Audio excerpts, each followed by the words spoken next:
Captain Minho Park stood at the command center of Titan's Wrath, the largest ship in Earth's fleet. His dark eyes studied the main screen.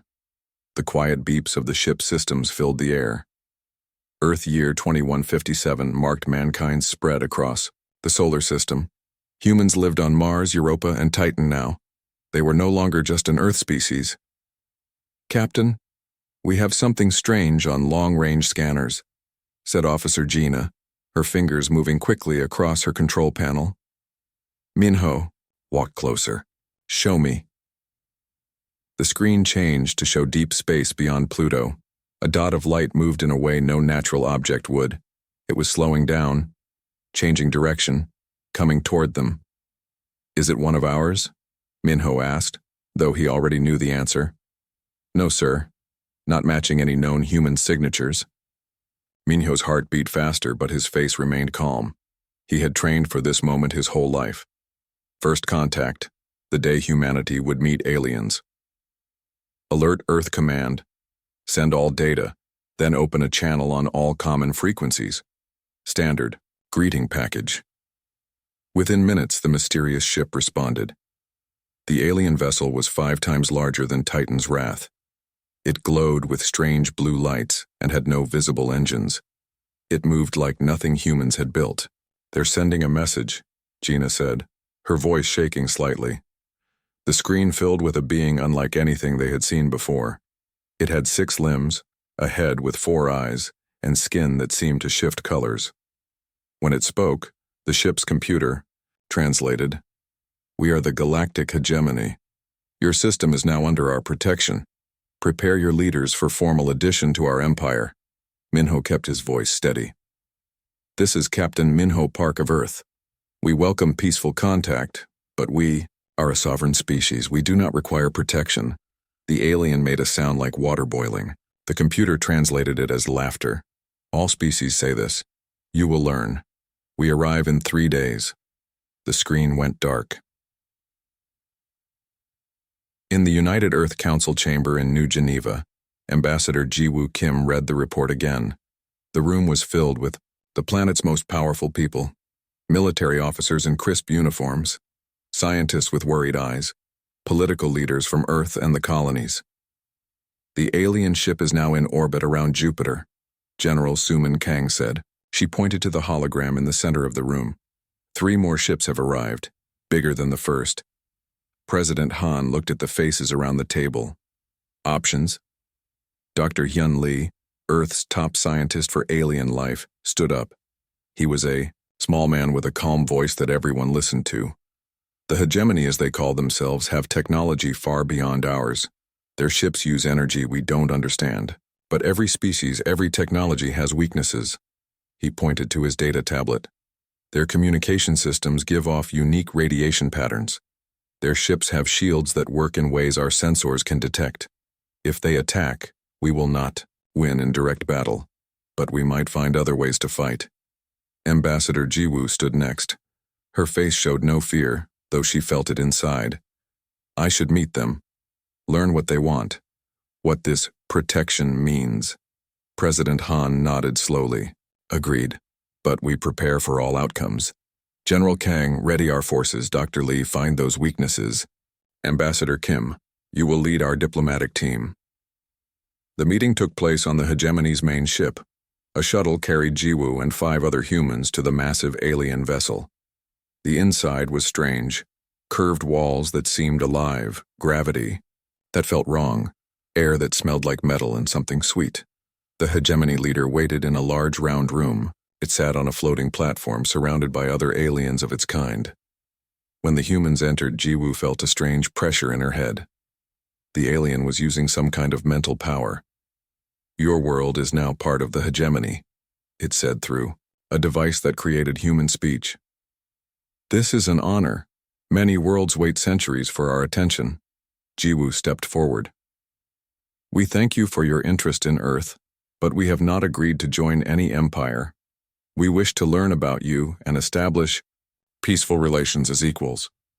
The alien's 4 eyes blinked in different patterns.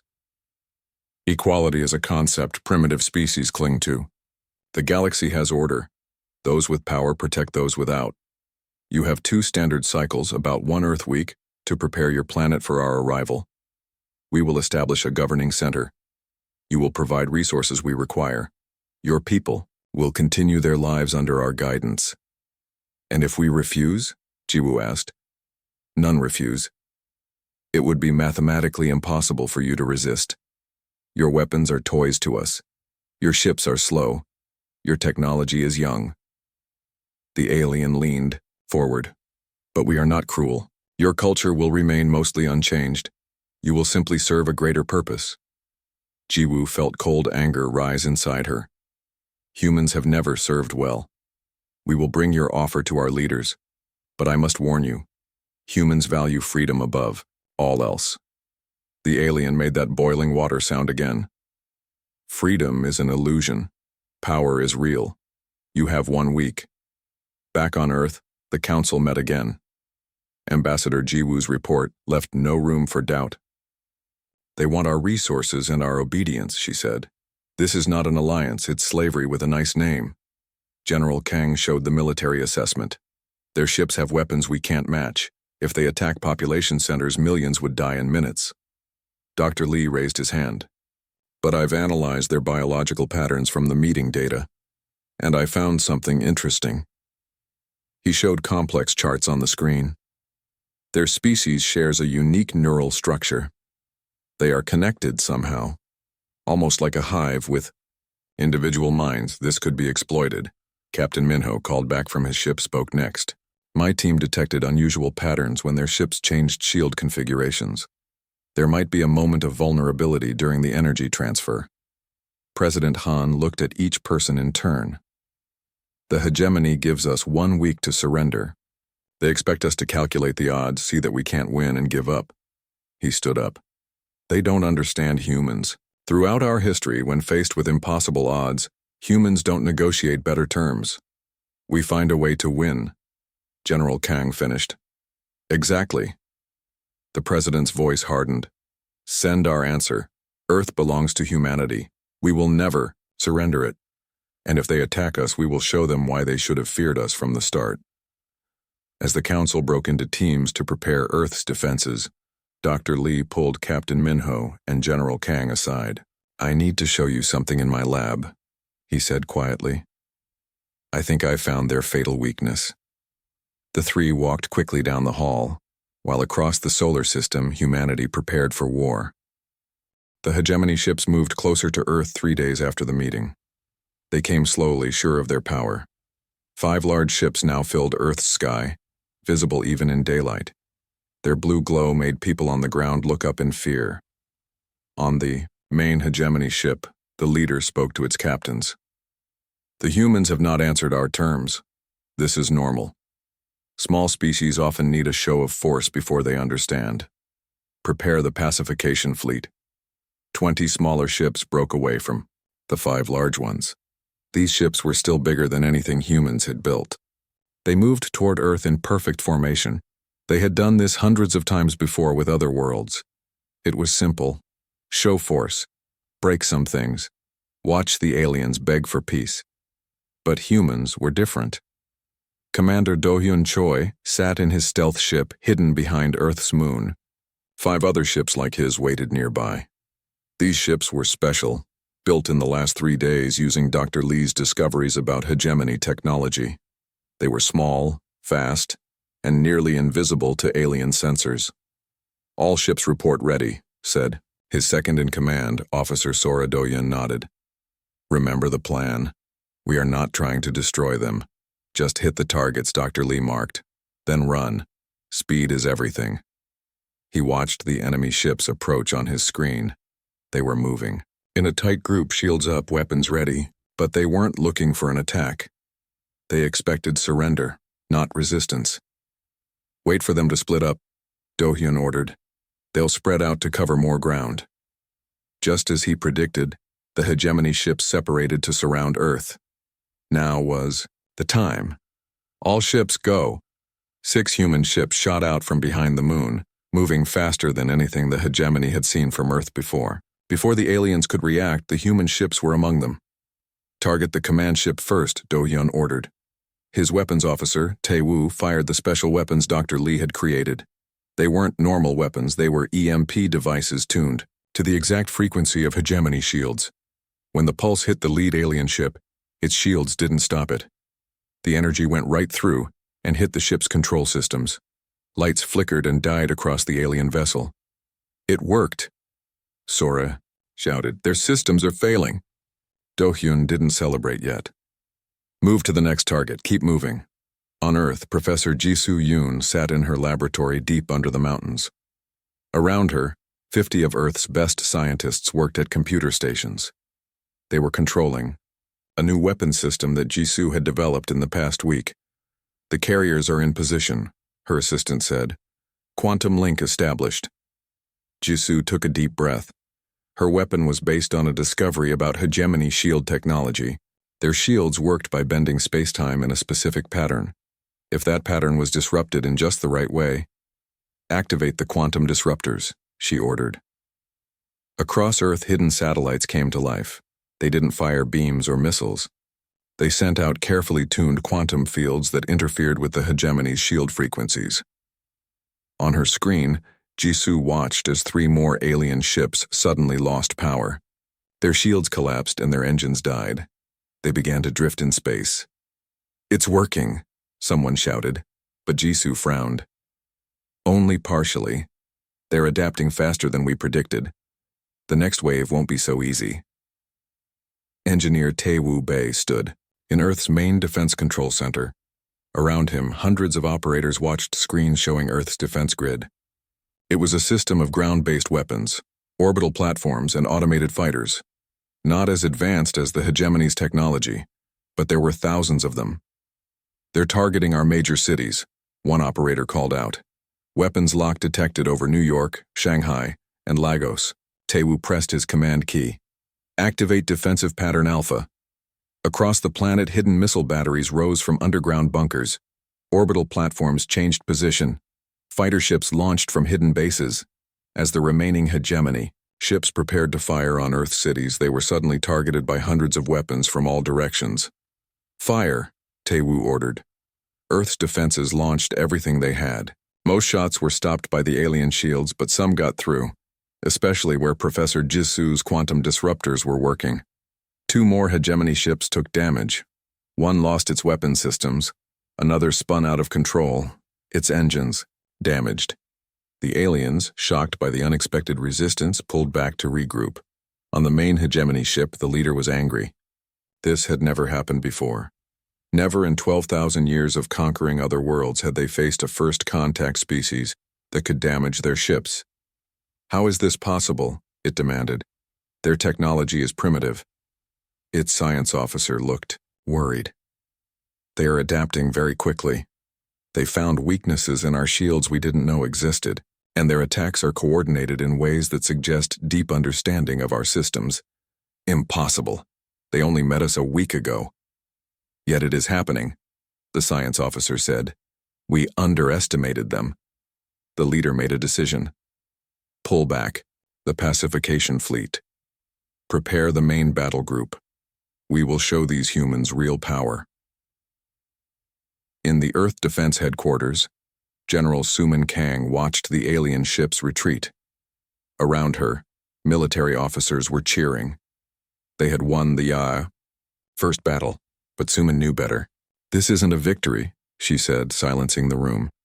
This was just their first wave, a test. Now they know we can fight, and they will come back with everything they have. Captain Minho, who had led one of the stealth attacks, nodded. She's right. We hurt them, but we only destroyed 3 ships out of 20. And those were their small ships. President Han entered the room.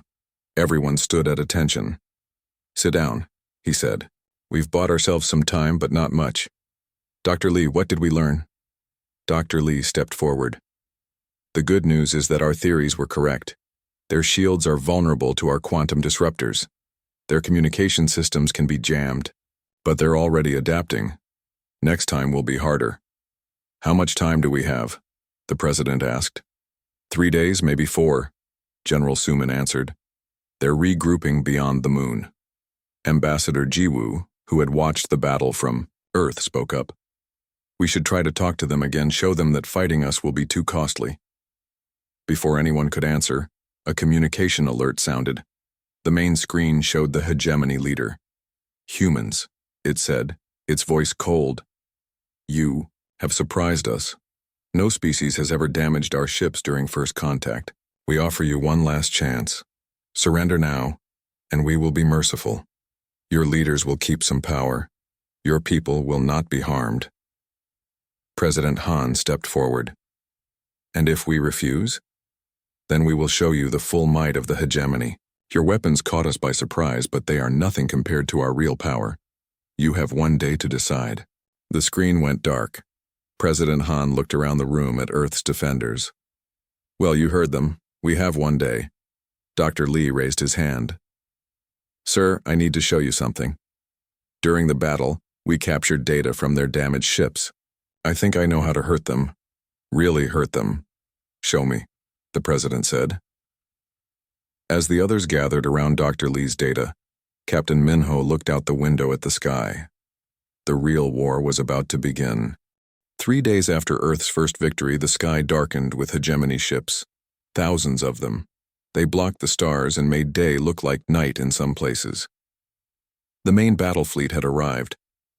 In the Earth Defense Command Center, General Suman watched the screens with a grim face. There are too many to count, she said. President Han stood beside her. How many can we fight? Maybe 50 with our current weapons. They have thousands. Ambassador Jiwoo joined them. We should try talking one more time. There must be a way to avoid this. But before anyone could answer, the hegemony leader appeared on the main screen.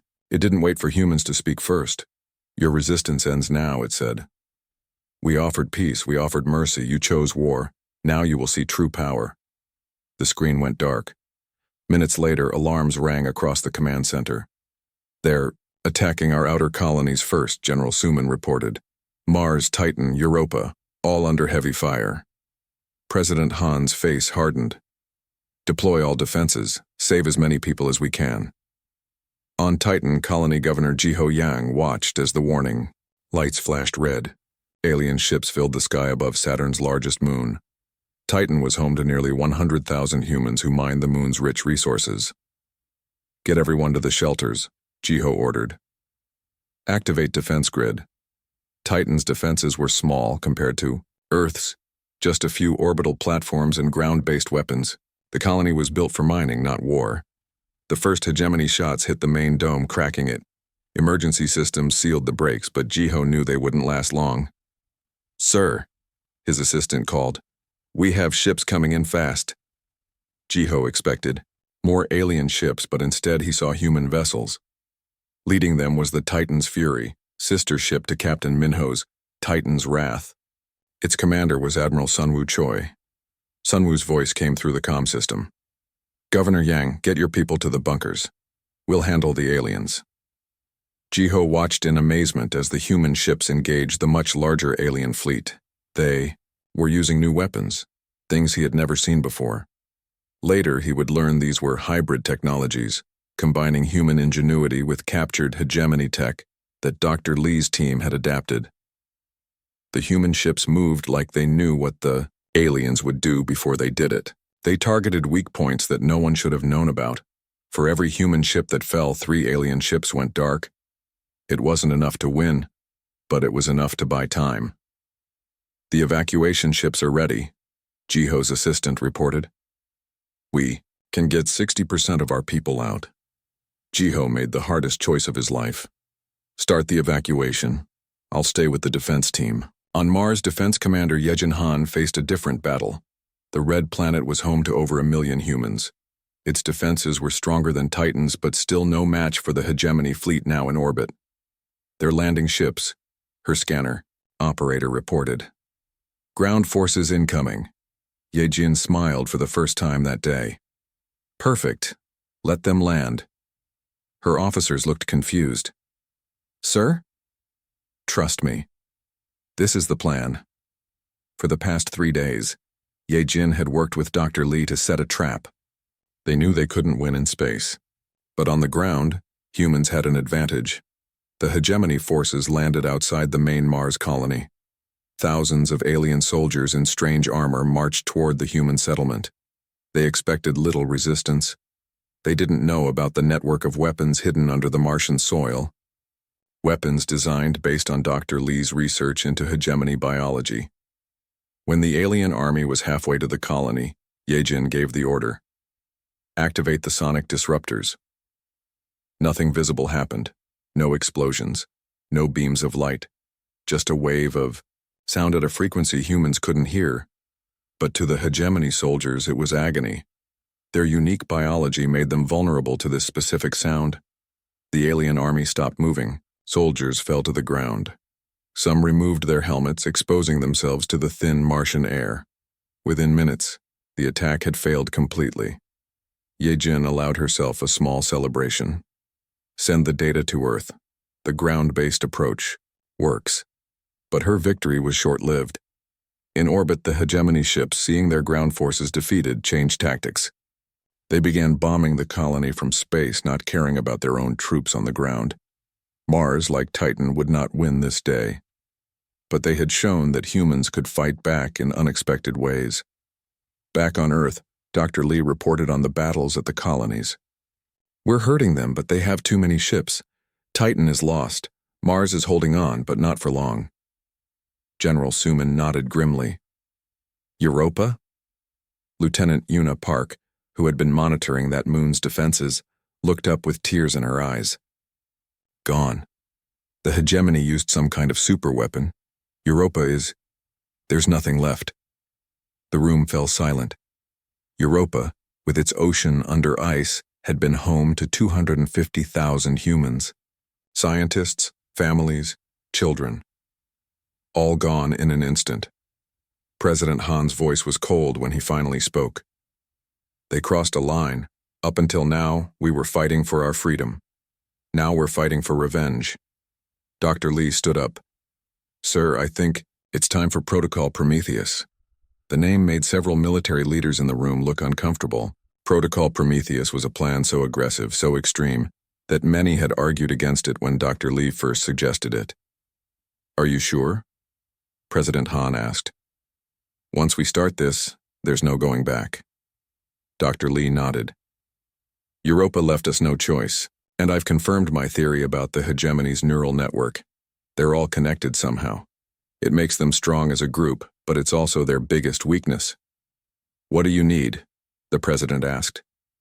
I need Captain Minho and a small team of ships, and I need access to the quantum labs to finish the Thanatos protocol. General Suman frowned. Thanatos, the Greek god of death. What exactly are you planning? Dr. Lee's face was grim. The hegemony thought they could exterminate us like insects. I'm going to show them what happens when you corner a species that has survived ice ages, plagues, world wars, and its own destructive nature. Humans don't just fight to win. When pushed too far, we fight to end our enemies completely. The room was quiet as his words sank in. President Han nodded slowly. Do it. We've tried to be reasonable, we've tried to be merciful. They responded by destroying Europa. Now they'll learn why humans have survived every disaster in our history. Not because we're stronger or smarter. Because we refuse to die, General Suman finished. As the meeting ended, Captain Minho approached Dr. Lee. I'm ready when you are. Where are we going? Dr. Lee looked up from his data tablet. The heart of the hegemony empire. We're going to end this war before it reaches Earth. Outside, the sky continued to darken as more hegemony ships arrived, preparing for what they believed would be humanity's last stand. They had no idea what was coming. The hegemony high commander arrived in Earth's solar system 1 week after the war began. Its ship was twice the size of any other alien vessel. It glowed with strange purple light and moved without any visible engines. I will end this myself, the high commander told its officers. In 12,000 years, no species has ever lasted this long against us. On its command screen, it watched the human defenses. Earth was surrounded by defensive satellites, ships, and energy shields. The remains of Mars and Titan colonies still fought, though they were badly damaged. Europa was gone, destroyed as an example. Begin the final attack, the High Commander ordered. No more warnings, no more offers. Destroy them all. The largest fleet ever seen in human space moved toward Earth. Thousands of ships, millions of soldiers, weapons that could crack a planet. Deep in hegemony space, Captain Minho's small fleet moved quietly through enemy territory. Just 6 ships, the best pilots in the human fleet. They flew special stealth ships built with technology reverse-engineered from captured hegemony vessels. We're approaching the target, Officer Gina reported. Hegemony homeworld defense grid ahead. Minho nodded. This mission seemed impossible. Sneak into the heart of enemy territory. Disable the defenses around the hegemony homeworld. Allow Dr. Lee to deploy his weapon, all without being detected. Any sign they've spotted us? Minho asked. No, sir. Their attention is focused on Earth. Most of their fleet is there. This was the gamble Earth's leaders had taken. Let the hegemony think they were winning. Draw their forces to Earth, then strike at their heart. Deploy the data probes, Minho ordered. Gather everything we can about their defense grid. Small drones launched from his ships, scanning the invisible energy field that protected the hegemony homeworld. The information would be critical for Dr. Lee's plan. Probes reporting back, Gina said after a few minutes. We have the data. Minho allowed himself a small smile. Send it to Earth. Tell them we're in position. On Earth, Dr. Lee received the data in his underground laboratory. He worked quickly, adjusting the final settings on the Thanatos protocol. The device in front of him looked simple, a small black box with a single button. But inside was the most complex technology humans had ever built. The targeting data is complete, Dr. Lee told the scientists around him. The quantum entanglement network is mapped. We're ready. General Suman, who had been watching from the door, stepped forward. Will it work? Dr. Lee looked up from his work. In theory, yes. The hegemony's greatest strength is their connected neural network. It lets them coordinate perfectly across vast distances. But connections work both ways. What affects one can affect all. And this won't harm other alien species? Or humans? No. It's tuned specifically to hegemony biology. No one else will be affected. A communication alert sounded. Ambassador Jiwoo appeared on the screen. The hegemony fleet is making its final approach. Their high commander is demanding we surrender.